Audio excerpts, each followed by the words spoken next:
How often do you feel like you're giving 120% throughout your week? You're checking your emails on Slack every minute. You're refining the slide deck for the 10th time. And you're basically trying to convince everyone about your great idea. In my coaching practice, I talk to high achievers every single day who think that 100% effort is just the baseline. But today, I'm going to tell you something that sounds like career suicide, but it's actually the secret to high-level magnetism. Today, we're talking about the 50% rule and the art of active surrender. Welcome to Corporate Therapy, where we talk about work, performance, and ambition without disconnecting from the human side of success. I'm Lucy Paulise, executive and career coach, and here we focus on clarity, intention, and practical ways to perform better without burning ourselves out. Let's talk about the hero complex. I was actually having a coaching session yesterday with a brilliant coachee, and he was describing this exact struggle. He's someone who has always been incredible, self-sufficient, everything on his own to avoid asking for help. He told me something that I think will resonate with so many of you. He feels that he has to be the hero. Whether it's at work or in his private life, he finds himself overfunctioning, sacrificing his own lunch break to help someone else, or even paying the bill for a friend who is clearly misusing his kindness, just because he doesn't want to hurt anyone or say no. The problem is that he's exhausted because he's trying to control how everyone perceives him. He wants to be liked so badly that he disrespects his own needs. You're trapped in the same loop this person is. You're trying to manage the 100% of the relationship, and it's draining your battery to zero. So what is this? This is called the overfunctioning trap. My Curious Leadership Framework will look at why we do this. When you occupy 100% of the space, you leave 0% for anyone else's brilliance. You aren't leading. You are forcing. You're just getting the whole thing for yourself. And force is repellent.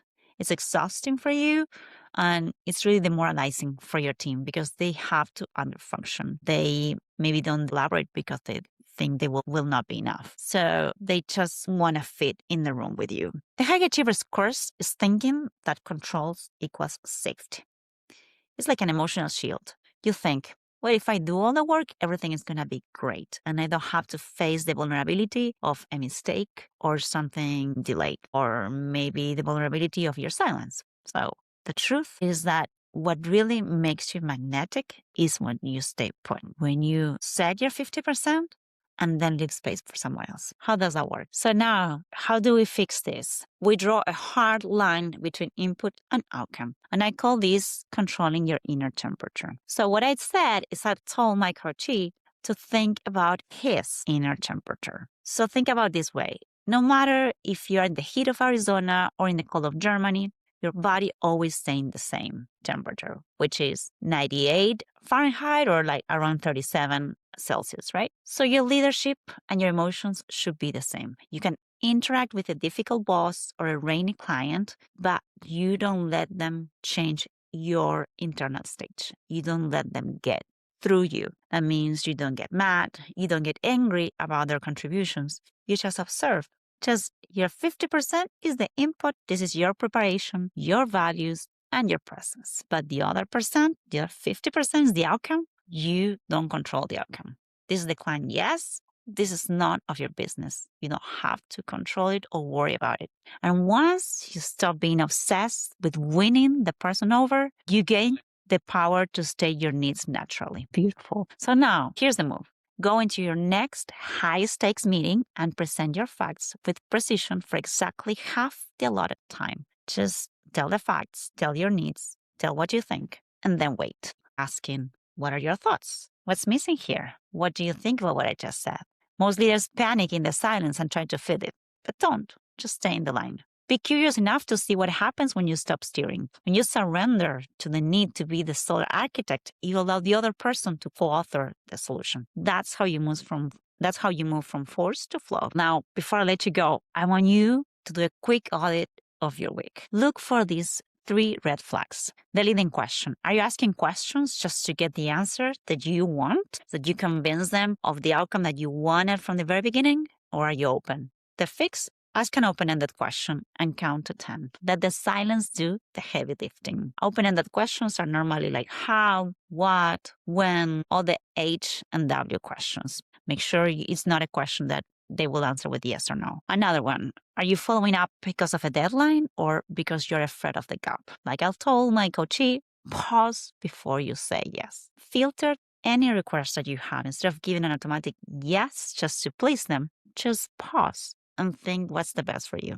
And the last one, the safe stroke. Are you avoiding your weakness to stay perfect? Yes, the fix is to give yourself permission to be bad at a new skill, maybe trying something new. When I play tennis, I call this my backhand, right? Sometimes I go around my forehand so I can make a good shot. But what about just keep trying the backhand and making it stronger over time? Mistakes are just growth in disguise. So when you stop trying to engineer the yes from everyone, you will become a leader who can handle any no and even challenge it. That is professional maturity. Your value isn't tied to the result, it's tied to the quality of your curiosity. Here's your homework. Identify one area this week, a conversation, project, a pitch, or even a conversation with your partner where you will intentionally stop at the 50% mark. You state your needs, you state your thoughts, then you wait to hear from them. Surrender now. See who moves to meet you there.